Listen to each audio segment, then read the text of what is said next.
पार्थ, ये बात ध्यान से सुनो और समझो।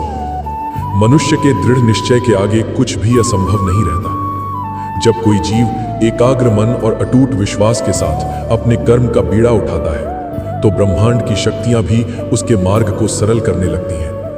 पर याद रखना, ये सहायता उसे तभी मिलती है जब उसके भीतर संशय नहीं, सिर्फ संकल्प होता है। आज के युग में लोग जल्दी हार मान लेते हैं, थोड़ा सा अंधकार आते ही रुक जाते हैं। लेकिन जो अपने भीतर के प्रकाश को नहीं बुझने देता, उसके लिए असंभव शब्द का अस्तित्व ही समाप्त हो जाता है। ये कर्म का दैवी विधान है कि सच्चे संकल्प के आगे भाग्य भी झुक जाता है। इसलिए उठो और अपने निश्चय को इतना दृढ़ बना दो कि स्वयं मैं भी तुम्हारे मार्ग में खड़ा होकर तुम्हें रोक न सकूं। पार्थ, ये बात ध्यान से सुनो और समझो। मनुष्य के दृढ़ निश्चय के आगे कुछ भी असंभव नहीं रहता।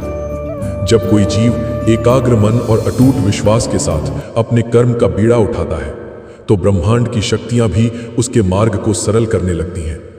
पर याद रखना, यह सहायता उसे तभी मिलती है जब उसके भीतर संशय नहीं, सिर्फ संकल्प होता है।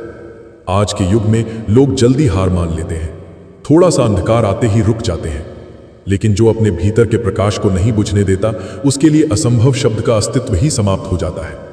ये कर्म का दैवी विधान है कि सच्चे संकल्प के आगे भाग्य भी झुक जाता है। इसलिए उठो और अपने निश्चय को इतना दृढ़ बना दो कि स्वयं मैं भी तुम्हारे मार्ग में खड़ा होकर तुम्हें रोक न सकूं।